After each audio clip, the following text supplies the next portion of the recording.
remember that there are some people out there that think protecting the firm is more important than protecting his family. The members of the firm obviously think so. King Charles, Prince William, Princess Kate, they all wanted these people to have a worse off life. All of them chose to protect the firm instead of the family, as in the people in your family, as in your niece, your nephew, your son, your brother. And no decision was ever more correct than Harry leaving the firm in order to protect his family. Because right now, the firm is embroiled in a massive worldwide cover-up with Jeff. And that includes his uncle, and that includes his brother's charities. And for those of you who are saying that Meghan and Harry are in the files, please be so serious right now, because if there was any whiff of that, it would be front page news all over the world. You have got to be kidding me with that. Harry chose correctly, Meghan chose correctly, and now they have what looks like. Look, no one in this house is simping for Harry, much less the British royal family.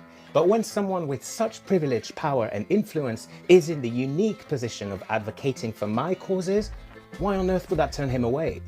Yes, Harry is and did all of that. And you know what else he is? He's a white man who's figuring out that the family that he comes from, the institution that he comes from, is biased and racist, and who's modeling the work, the personal journey that I wish more white men would embark on. He's doing the very thing that I advocate for people to do. Why on earth would I pass on that opportunity to have those conversations? I'm not asking you to like Harry, I don't care. But being an armchair activist isn't really my thing. Having principles doesn't mean I can't be strategic, and being strategic means picking my battles and picking the allies of circumstance for each battle. I've watched the 60-minute interview twice and I've taken notes. Let's talk about it. I do wish that Harry started off with this interview to begin with. Before the Oprah interview, before the documentary, I think this 60-minute interview gives us true insight on what Harry experienced with the royal family. Before marriage, before children, before everything else. We were all shocked to learn that in Harry's book, he describes William's balding head and his appearance to Diana fading with age. Initially, that description sounded super harsh to me, but with context and with kind of the background of what his book is entailing, it makes more sense. When you're having a dispute with somebody, you do kind of hone in on some of the ugliness that's there. And I don't mean you find that person ugly, but you start to kind of see everything in a finite way.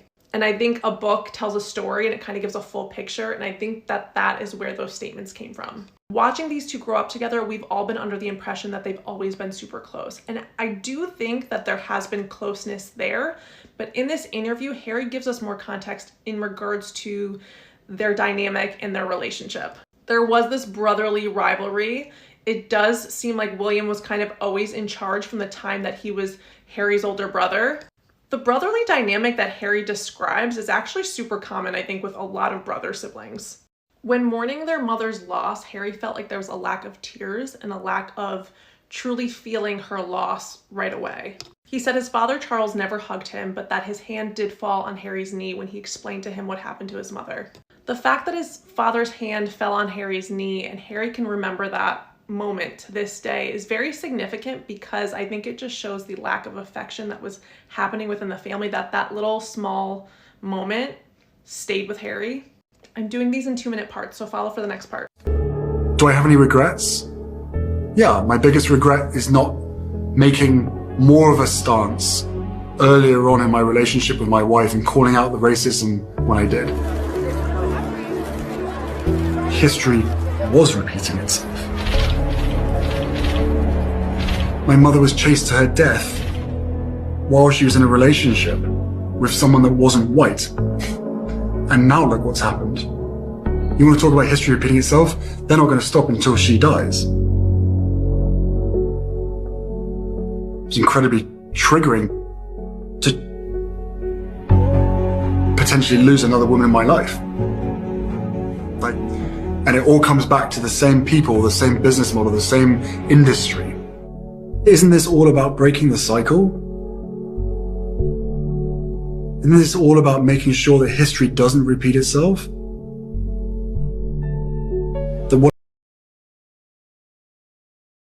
Prince Harry has always stood at a crossroads.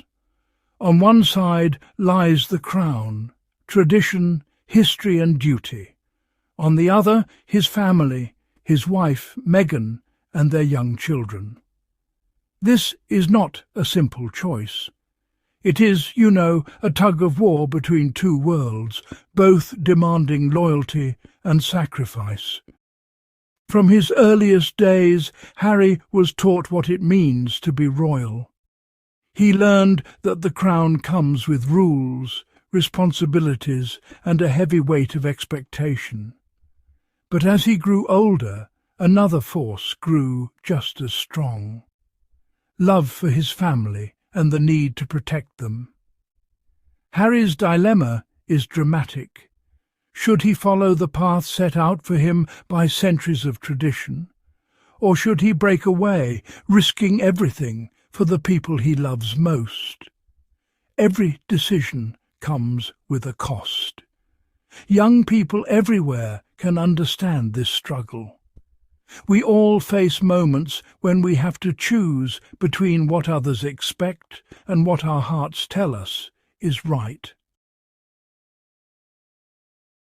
Princess Diana, Harry's mother, lived under the same pressures. She entered the royal family as a young woman, full of hope. But she soon realized that the institution demanded more than she could give. Diana struggled with loneliness and constant public attention. The world watched as Diana suffered. She was beloved by the public, but inside the palace she felt isolated. Her marriage to Prince Charles faced many problems. Diana's battle with the press was relentless. The tabloids followed her every move, twisting stories and invading her privacy. Harry witnessed this pain as a child. He saw how the media's hunger for royal stories could destroy a person's sense of safety. Diana's tragic death in 1997 shocked the world. For Harry, it was a lesson in the dangers of fame and the cost of royal duty. Diana's story left a deep mark on Harry. He promised himself that he would not let history repeat itself for his own family. When Harry married Meghan Markle, the pressure grew even greater. Meghan was not only an outsider, but also the first biracial woman to join the royal family in modern times. The British press quickly turned their attention to her, often with unfair and hurtful stories. Harry saw familiar patterns. The press invaded their privacy, criticised Meghan for small things, and sometimes published racist comments. Old fears returned. He remembered his mother's struggles and worried about Meghan's mental health and their future children's well-being. At the same time, some members of the royal family were slow to defend Meghan. Harry felt alone in his fight to protect his wife and child. The choice became clear. Stay and risk his family's happiness and safety, or step away from royal duties to build a new life. It was not an easy decision, but for Harry, the safety and happiness of his family had to come first, even if it meant stepping back from everything he had ever known. Harry's decision, well, it sparked a worldwide debate. Some people, saw his actions as a betrayal, while others called it an act of courage. The news was on every television screen, and opinions were, frankly, quite strong on both sides. Many traditionalists believed Harry had broken a sacred trust. They argued that royals simply cannot walk away from their duties. To them, the crown is more than just one person. It is a symbol that must be protected at all costs. But on the other hand, many others felt inspired. They saw Harry's choice as standing up for what is right. Protecting his family seemed to them like the highest form of bravery. They admired his willingness to challenge centuries of tradition for love. No matter which side people took, one thing was clear. Harry's choice forced the world to think deeply about what loyalty and duty really mean. Supporters of Harry's choice argue that, well, family should always come first. They point to his role as a husband and father. In their eyes, protecting loved ones from harm is honestly the most important duty anyone can have. Many believe Harry is honouring his mother's legacy by refusing to let Meghan and their children suffer as Diana did. They see standing up to the institution and the press as a sign of strength, not weakness. For them, it takes courage to walk away from wealth and privilege for the people you love. Supporters also say Harry has opened important conversations. By speaking about mental health and the hidden challenges of royal life, he is helping others who feel trapped by expectations. His honesty and vulnerability have, made him a role model for many. To these people, Harry's actions are not betrayal. They are proof that true duty starts at home with the ones we love most. Critics see Harry's departure differently. They argue that the royal family is not just a group of people. It is a living symbol of British history and unity. Every royal has a role to play in keeping that symbol strong. For centuries, royals have faced hardship without stepping away. Critics say that sacrificing personal happiness is part of the job. They worry that Harry's choice sets a dangerous example. If every royal left when things got hard, what would happen to the monarchy? Some also believe that Harry and Meghan's public complaints have damaged the royal family's reputation. They feel that private family matters should stay private. By airing their grievances, the couple may have weakened the institution they once served. To critics, tradition is not just old-fashioned. It is what keeps the royal family and the nation strong and stable. Prince Harry's story is unique, but the struggle he faces is not. Everyone, at some point, must choose between what is expected of them and what feels right in their heart. This could be about family, career, or community. Young people especially understand these pressures. They may face choices about following their parents' wishes or chasing their own dreams. Friends, teachers, and even society can all have strong opinions about what we should do.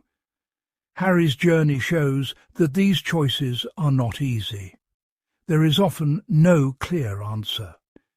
Doing the right thing for yourself or your loved ones can mean disappointing others. Loyalty, duty, and love can, pull us in different directions.